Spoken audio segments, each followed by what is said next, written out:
지난주에도 말씀을 드렸지만 요한은 자신을 너희 형제요 예수의 환난과 나라와 참음에 동참하는 자라고 소개하고 있습니다. 여러분 누누이 말씀드리지만 그리스도인과 기독교인이라는 말 같은 의미죠.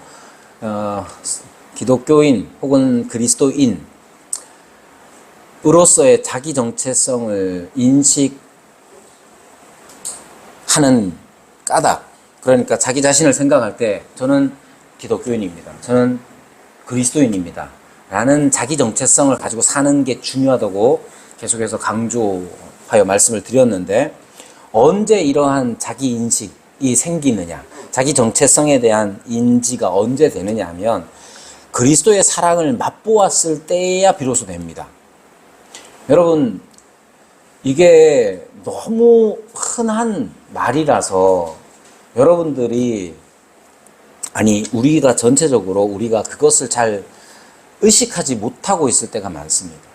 여러분, 스스로 그리스도인이라고 생각하면서 살아갑니까? 학교에서 한동대는 워낙 그리스도인들이 많다 보니까 자기가 그리스도인인지 또는 한동대생이라는 것과 동일시 여겨가지고 한동대생은 그리스도인이지 라는 식으로 생각하느냐, 혹은 여러분이 오늘 이 시간에, 자주 하는 말이지만 이 시간에 여기 앉아 있기 때문에 나는 기독교인이라고 생각하느냐, 여러분 그런 것들은 대부분 다 사상누각이에요. 핵심적인 건 여러분들이, 우리 자신이 내가 나의 죄에서 해방되었는데 어떻게 해방됐느냐, 그리스도께서 자기의 피로써 우리를 사신 것이구나, 그리스도께서 자기 목숨을, 자기 생명을 우리의 죄의 값으로 지불하시고 우리를 죄에서 해방시키셨구나 하는 분명한 이 진리에 대한 믿음이 있어야 스스로를 그리스도인이라 인식할 수가 있단 말이에요. 대부분 여러분 자기소개할 때 어떻게 합니까?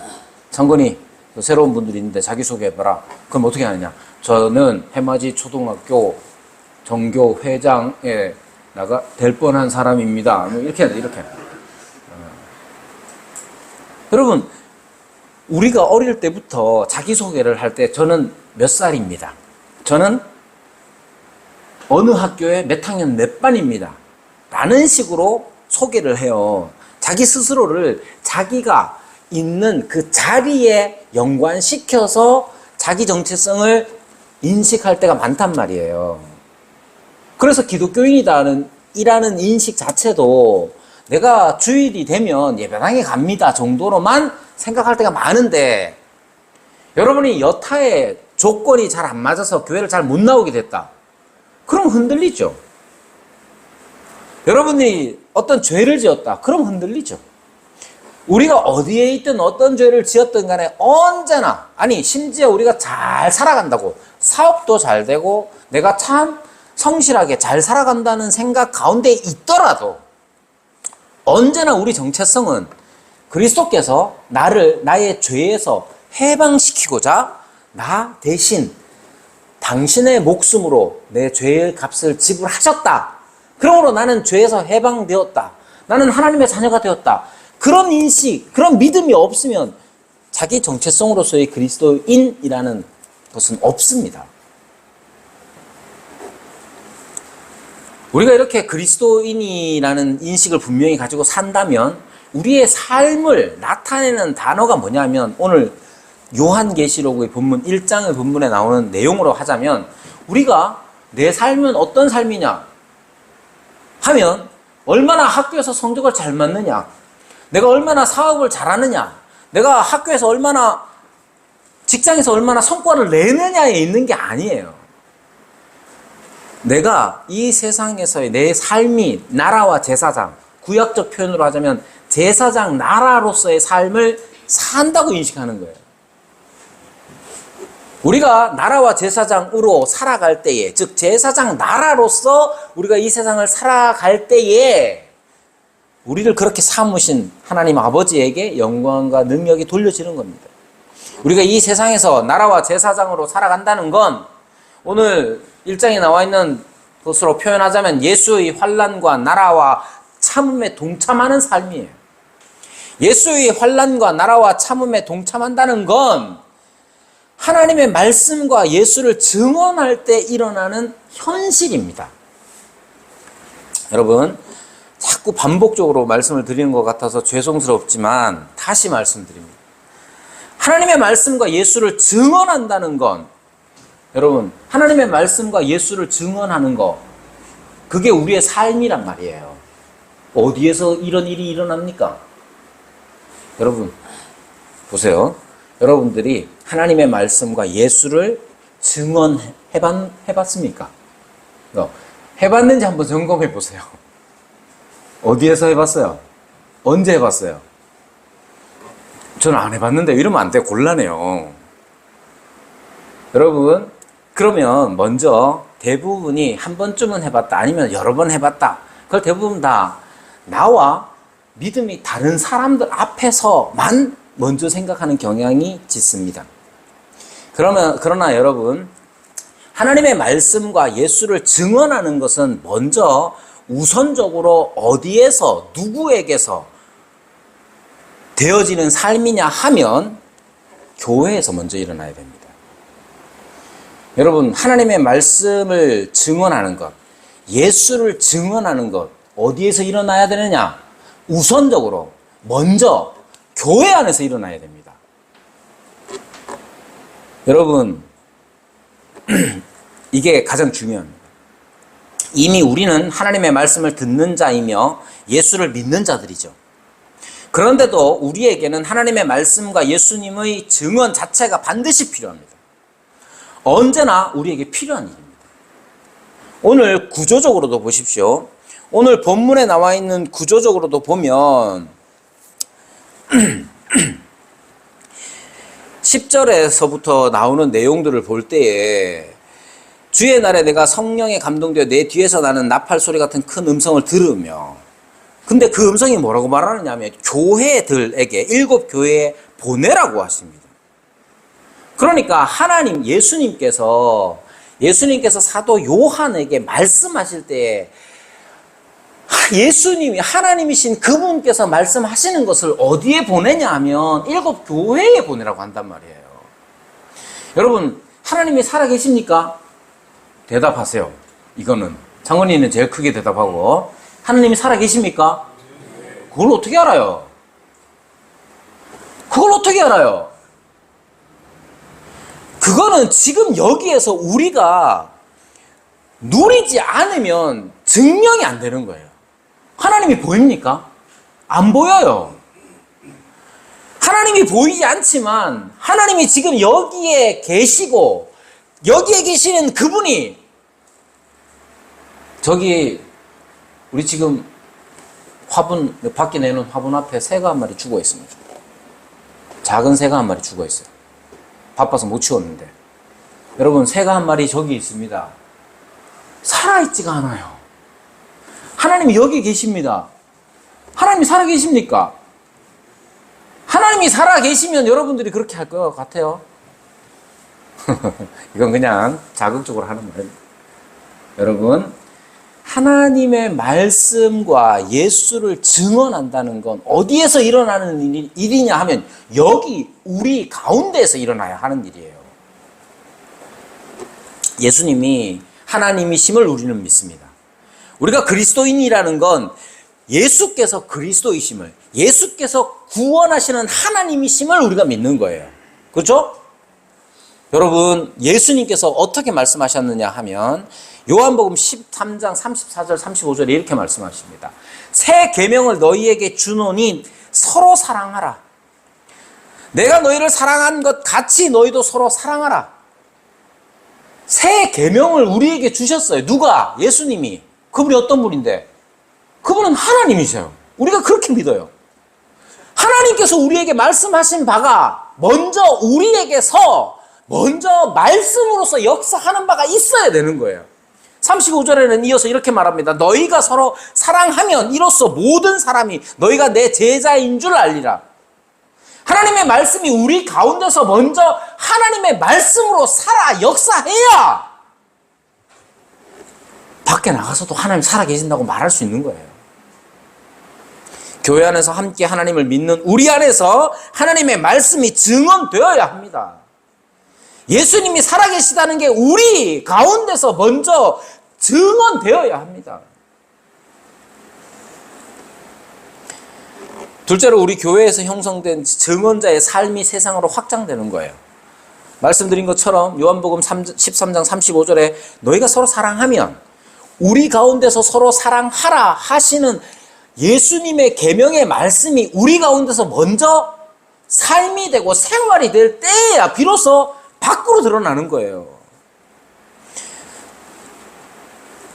여러분, 사랑이라는 거 뭡니까? 사랑이라는 게 말만이 아니잖아요. 여러분, 좌우 뒤 앞뒤로 서로 인사합시다, 사랑합니다. 저는 그걸 아주 두드러기게 돋을 것 같아요. 심하게 얘기하면. 왜냐? 난 그 교회 처음 갔거든. 처음 본 사람 어떻게 사랑이라는 건 말만이 아닙니다. 사랑이란 삶에서 축적된 몸의 반응입니다. 내가 창건이를 사랑할 수 있습니까? 여러분, 제가 목사인 제가 여러분을 사랑할 수 있습니까? 사랑도 연습이 필요해요. 사랑이란 삶에서 축적된 몸의 반응이에요. 그러니까 우리 말을 할 때에도, 우리가 어떤 행동을 할 때, 내가 어떤 선택을 할 때에도 그것을 아주 의지적으로 내 의지를 담아서 그리스도께서 내게 베푸신 사랑을 힘입어 내가 사랑하겠노라고 선택하는 것이고 의지를 발휘하는 거예요. 그게 쉽습니까? 안 쉬워요. 그래서 그건 연습이 필요하단 말이에요. 라틴어로서 아비투스라는 거, 습관이라고 번역되는 이 아비투스라는 게 필요한 거예요. 언제나 내가, 여러분, 운동선수들이 계속해서 반복적으로 그 일들을 행하죠. 제가 테니스를 치는데 테니스를 잘 치려면 어떻게 해야 되느냐? 포핸드를 계속해서 연습해야 됩니다. 백핸드를 계속해서 연습해야 됩니다. 왜 합니까? 실전에서 그게 계속해서 연습을 해야 나오는 거예요. 사랑하는 것도 연습이 안 되면 안 됩니다. 사랑이 연습 없이 되는 게 아니에요. 하나님 은혜 많이 받으면 될 것 같아요. 여러분들이 경험적으로 알 겁니다. 집회에 가가지고 눈물을 흘리면서 하나님 은혜 감사합니다 하고 눈물을 흘려요. 집에 갔는데 엄마가 잔소리해. 그럼 짜증이 난단 말이에요. 사랑이란 건 은혜를 받아서 눈물을 흘려서 집에 갔는데 엄마가 나한테 화를 내셔. 그때 그리스도의 은혜를 기억하며 그리스도의 은혜를 힘입어 한번 참는 것부터 시작하는 거예요. 그것이 계속해서 내 몸에 쌓여야 되는 거예요. 교회는 그런 장이 돼야 되는 겁니다.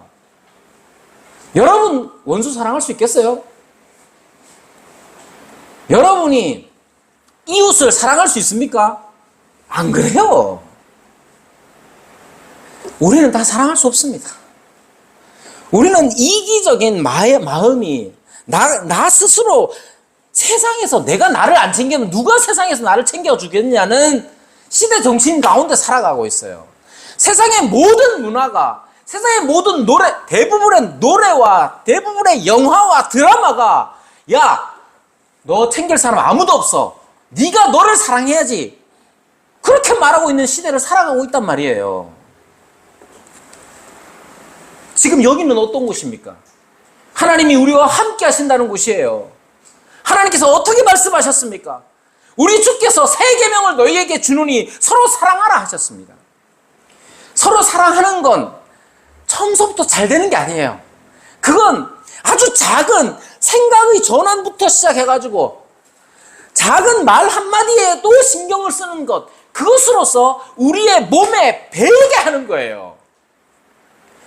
그것이 고대 철학자들이 말했던 아비투스라는 것이고, 그것이 계속해서 신앙의 전통 안에서 계속해서 훈련이 필요하다고 했을 때의 말이에요.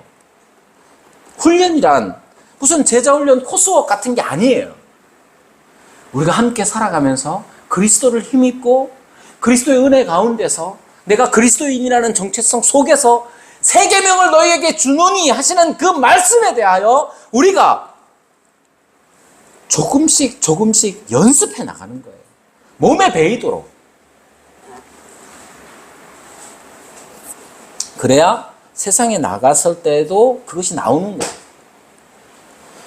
하나님의 말씀과 예수를 증언하는 것은 교회 안에서 이루어지는 것입니다. 여러분, 우리는 증언자입니다. 누구의 증언입니까? 내가 얼마나 잘났느냐를 증언하는 게 아니잖아요. 내가 얼마나 과거가 화려하냐를 증언하는 게 아닙니다. 우리는 하나님이 살아계신다는 것의 증언이에요. 증언자예요. 하나님 살아계셔요? 그걸 어떻게 알아요? 그카드예요. 그래갖고는 아무 힘이 없는 거예요. 제가 어찌 보면 좀 교만한 마음으로, 자만하는 마음으로 한동대생들한테 하는 얘기가 있어요. 여기 지금 우리 한동대생들, 지금 말고 여러분들 선배들한테 간혹 하는 말이 있었어요. 어떤 말이냐. 우리 교회 아시다시피 신앙 별로 안 좋아 보이는 친구들이 자주 왔거든요. 늘 흔들리는 신앙인들이 왔었어요. 그 친구들한테 뭐라고 얘기했냐. 교회에 상처받거나 교회를 오해하거나 아니면 교회 그런 친구들이 왔을 때 막 비난하는 얘기들을 하죠. 그러면 제가 그 친구에게 그렇게 말합니다. 네가 그렇게 교회에서 상처받고 교회를 비난하게 되는데 우리 교회가 너에게는 어떠냐 물어봅니다. 그럼 우리 교회는 안 그렇다고 자기들도 얘기하거든요. 그럴 때가 그런 게 증언인 거예요. 여러분, 하나님이 살아계시다 하는 걸 우리가 어떻게 압니까? 여기 하나님이 우리와 함께 계시다는 걸 우리가 어떻게 알아요? 아니, 오늘 처음 온 저 친구들은 어떻게 알겠어요? 우리가 증언자가 되는 거예요. 하나님이 살아계셔서 우리에게 말씀하시는 분이다. 지금도 살아계시는 분이다. 그걸 나의 순종으로서 증언하는 삶이 일어나야 되는 거예요. 어디에서? 교회에서. 어디에서? 지금 여기 우리 가운데서 그 일이 일어나야 되는 겁니다.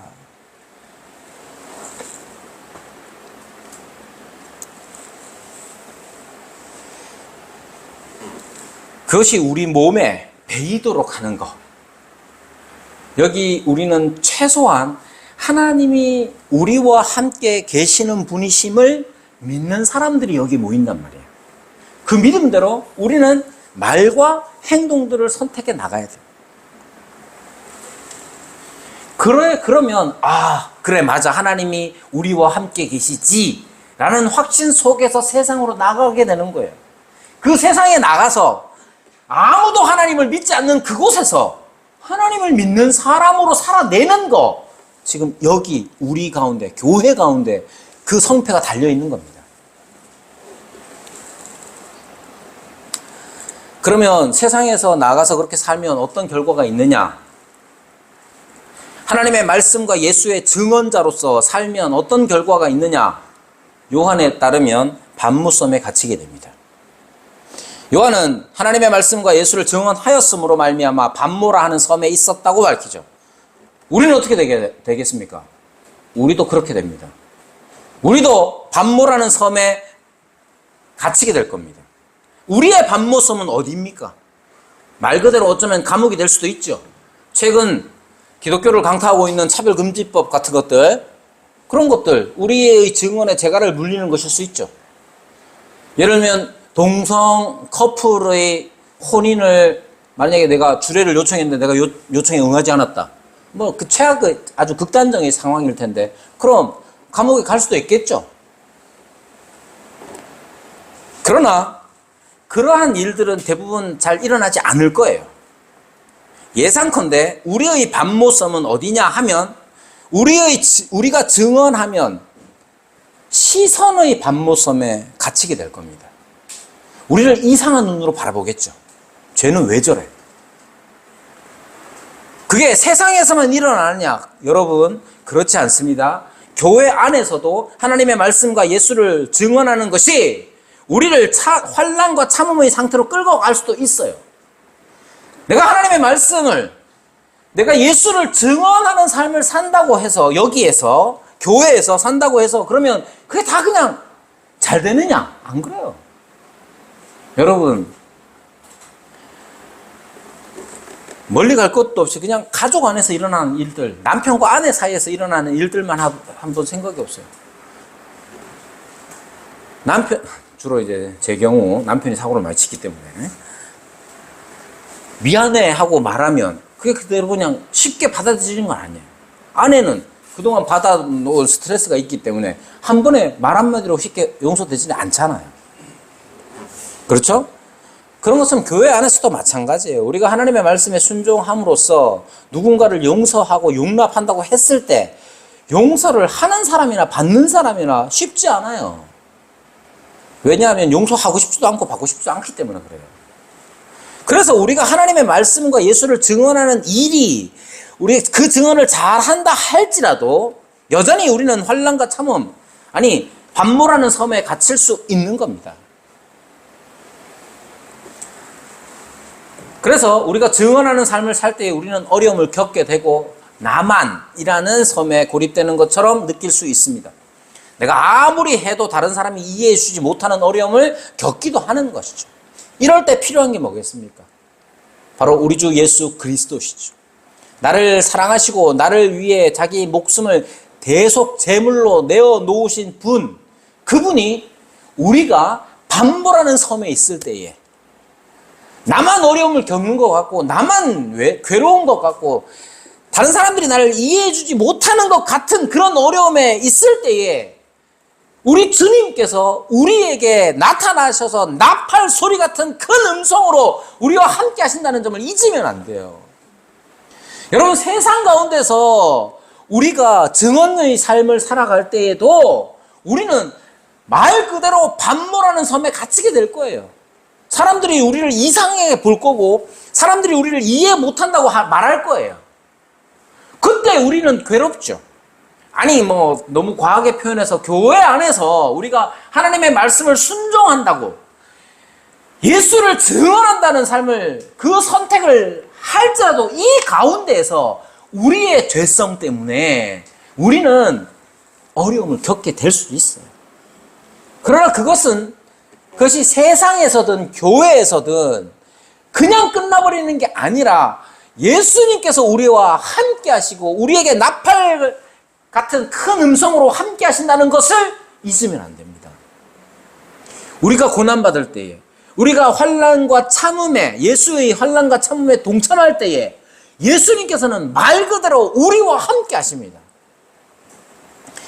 여러분, 그러니까 우리는 여러 가지 어려움 속에서 주님께서 함께 하신다는 것을, 그 사랑의 임재를, 그 성령으로 임재를 이루신다는 것을 믿어야 됩니다. 그러한 믿음이 우리에게 필요합니다. 12절에 보면 요한은 자기에게 말한 음성을 알아보려고 몸을 돌이킵니다. 몸을 돌이켜 나에게 말한 음성을 알아보려고 돌이킬 때에 7 금촛대를 보았다, 이렇게 말하죠. 여기에 7 금촛대는 스가랴 4장 2절에서 6절의 말씀을 담고 있는 것인데, 이것은 스가랴 4장에 보면 7 등잔이 있는 등잔대가 나옵니다. 여러분, 간혹 이스라엘에 상징적으로 사용되는 촛대가 있죠. 촛대 등잔 하나인데 이렇게 생겨가지고 가지가 이렇게 나와 있는 그것이 이스라엘의 상징이기도 하는데 그걸 말하는 것이죠. 아무튼 스가랴서에서 성전 기구의 한 부분으로서 성전 전체를 표상하는 방식을 사용했는데 이것은 이스라엘의 신실한 이스라엘 전체를 표상하는 겁니다. 그리고 요한이 7 금촛대를 보았다 하는 이 말은 바로 교회를 본 것이죠. 앞에서 말씀드린 대로 요한은 자기 자신을 너희의 형제요라고 말하면서 예수의 환난과 나라와 참음에 동참하는 자라고 말했습니다. 그러니까 교회는 지금 당시의 교회뿐만 아니라 7 교회라고 표현한 것처럼 모든 교회는 언제나 모든 교회는 이렇게 예수의 환난과 나라와 참음에 동참하는 그러한 교회인 것이죠. 그것을 본 겁니다. 더 중요한 건 뭐냐? 13절에 나오는 것처럼 촛대 사이에 인자 같은 이가. 그러니까 이 금촛대는, 일곱 금촛대는 교회를 나타내는 것인데, 예수님께서, 인자 같은 이, 곧 예수님께서 그 가운데 있다는 거예요. 이것이 얼마나 우리에게 위로가 됩니까? 여러분, 예수님께서는 분명히 부활의 몸으로 승천하셨습니다. 그래서 그리스도께서는 하늘에 오르사 보좌 우편에 계십니다. 저 위에 있다, 이런 의미가 아니라 온 우주를 다스리시는 통치의 자리에 앉아 계시는 거예요. 근데 그 통치의, 예수 그리스도의 통치의 특징이 뭐냐 하면, 교회가 환난 가운데 있을 때에 오시는 분이에요. 오셔서 우리의 어려움, 우리의 힘들고 고달픈 이 모든 증언의 어려움 속에 우리 주님께서 함께 하신다는 거예요. 그러니까 여러분, 우리가 하나님의 말씀과 예수를 증언하는 삶을 살아가기를 담대히 해야 합니다.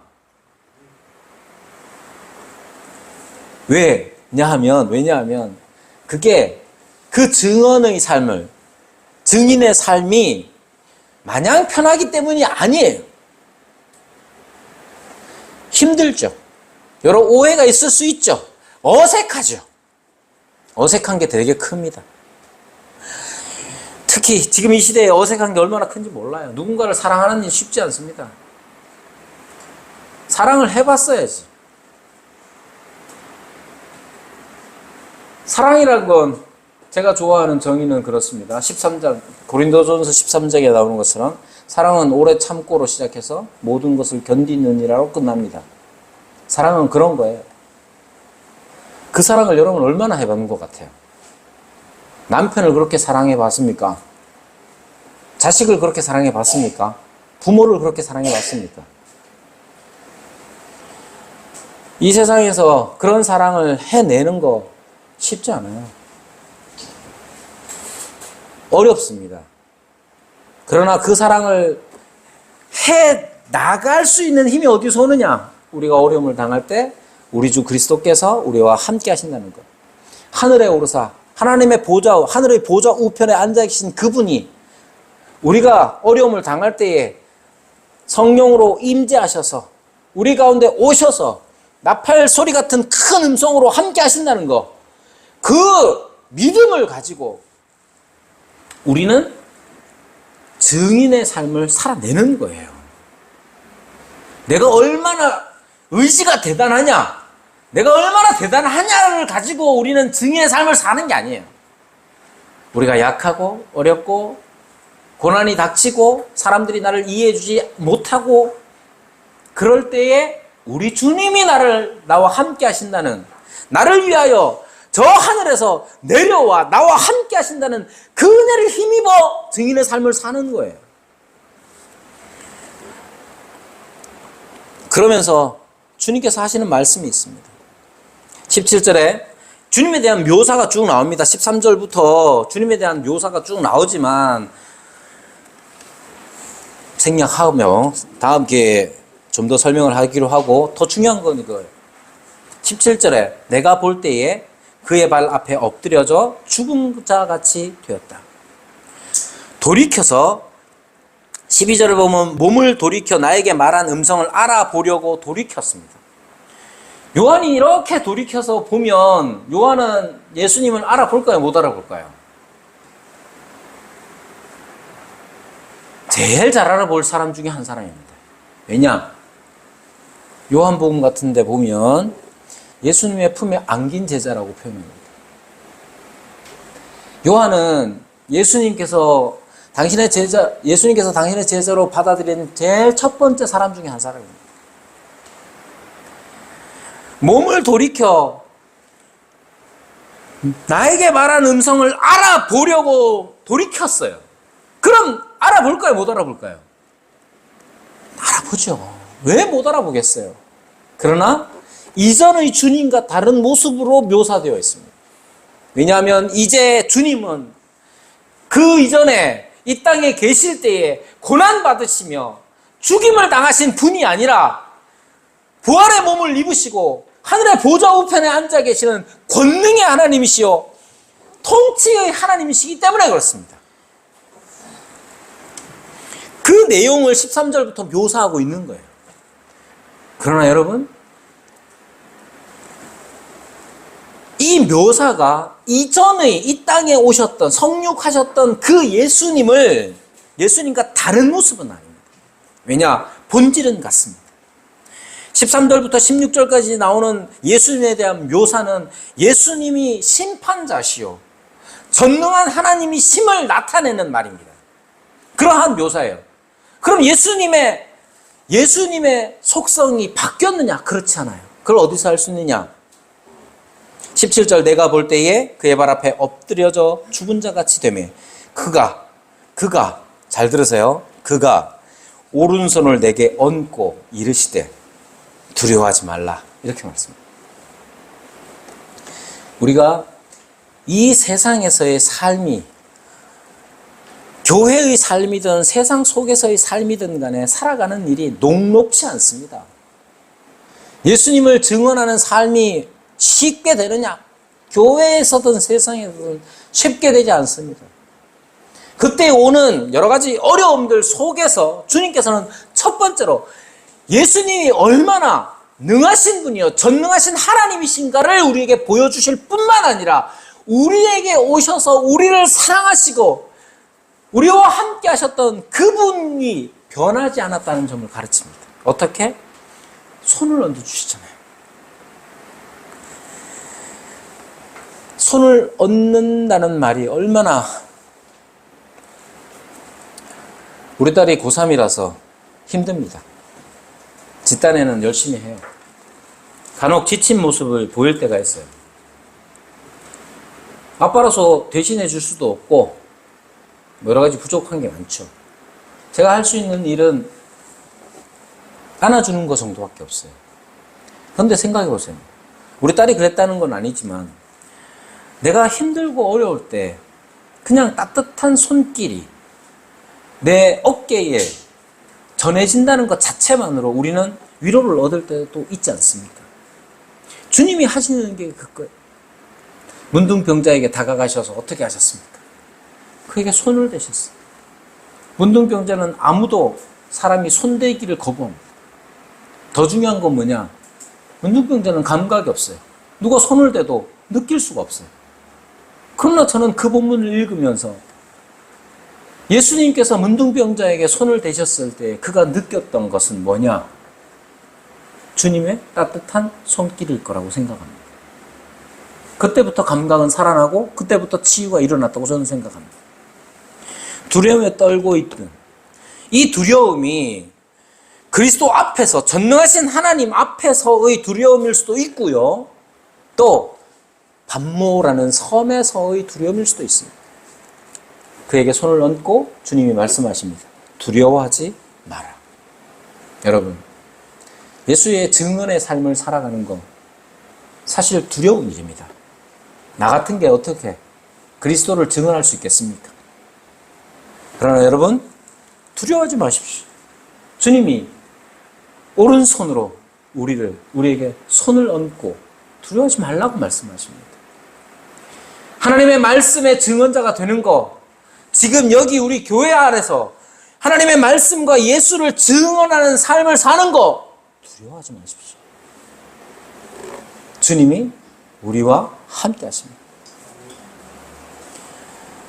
여러분, 우리와 함께 하시는 주님을 힘입어 여기에서 주님의 말씀의 증언자가 되고 예수의 증언자의 삶을 살아갈 때에 세상에 나가서도 그 증인의 삶을 사는 거예요. 기억하십시오. 여기서 못하면 세상에서도 못합니다. 다 하나님 믿는 여기에서 하나님의 말씀에 순종하는 삶을 못 살면 나가서 살 수 있겠어요? 절대로 그렇게 못 삽니다. 그러니까 여러분, 여기에서 하나님의 말씀과 예수를 증언하는 삶을 살아내십시오. 오해가 있을 수 있죠. 사람들이 심지어 여기에 앉아있는 우리끼리도 오해하고 그럴 수 있어요. 그것이 두려워서 증언의 삶을 포기하겠습니까? 그래서는 안 되죠. 왜냐? 우리에게 함께 하시는 주님이 있기 때문에 그렇습니다. 두려워하지 말고 주님께로 주님을 증언하는 삶으로 나아가십시오. 기도하겠습니다.